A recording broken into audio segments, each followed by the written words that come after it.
Alright, welcome to another edition of JTJU, where we all try to be just a little better at the game of Clash of Clans. We got another Hero and Goat screencast up for you, this time from JTJ's war on 617 with Team China. We face them a lot.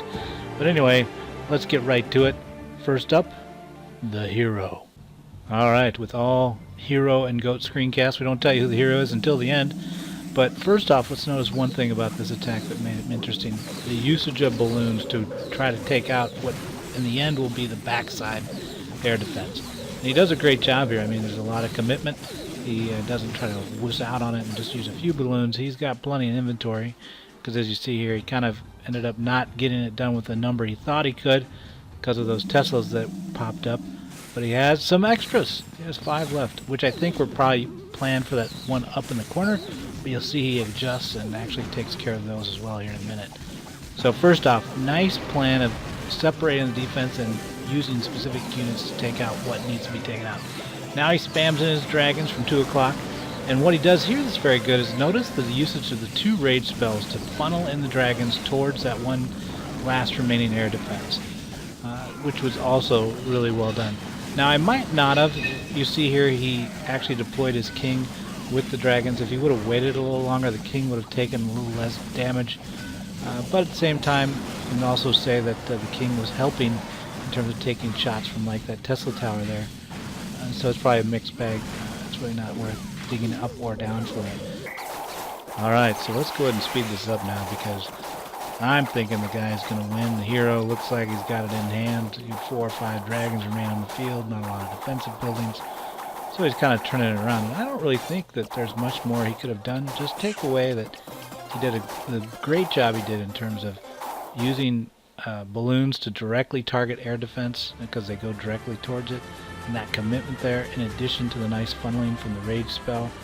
Because of that, I would say great job to our hero, Doorlock. And for those of you that were also in contention, you can see the sorted ranking there at the right. You might want to stop and look. But Doorlock, you're the man, you're the hero. Next up, the goat.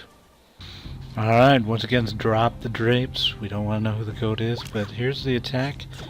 It's not a massive base. Looks like, I think it's a Town Hall 6. I can't remember the building sizes, but it does a basic trigger with a giant, which was good. And actually, I didn't really have his trigger and just his T-duck, trigger, drag, distract, and circle kill of the clan castle troops was not the reason he died. I mean, he could have done a little bit better with, like, you see as the wizards are walking down.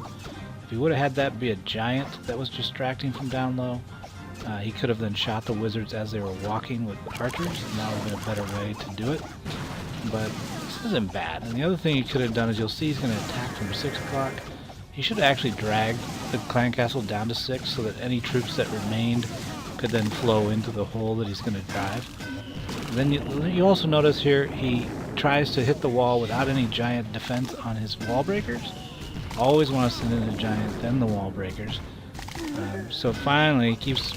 How many wall breakers have to die in this attempt? So we could have another segment or 2 of wall done, which allowed them to move quicker. Then notice he drops his healer immediately on dropping his giants. Really, you shouldn't drop the healer. The giants clear that air defense, and if you need to, you drop a heal to support the giants until that's done. Now the healer could be in play. Now watch, he drops clan castle hogs and hogs from inventory. Now, I wouldn't have dropped them there, because what's the biggest issue? If you wouldn't have lost your healer, the biggest thing you want to do is protect that healer, because that's going to sustain your attack. So you would have dropped, better yet, to drop your hogs probably around 10 o'clock there, and hope that they would have hopped their way to the air defense there at the top, right above the town hall. And that would have allowed your healer, which if it hadn't died, to continue on. And actually, I would have just used the clan castle hogs, because see, they're the ones that ended up surviving. I think he had 4 hogs in inventory from his own. They're just level 1. You can see it there. Those could have been better used. Take those out of inventory, get another healer, or maybe some more wall breakers. That would have been a little bit better. But anyway, that is why the GOAT for this war is our favorite player, Fat Big Max. Now, granted, you're not alone, Fat Big Mac.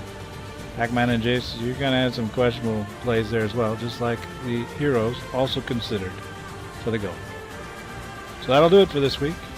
Till next time, good luck in your wars, and Clash on.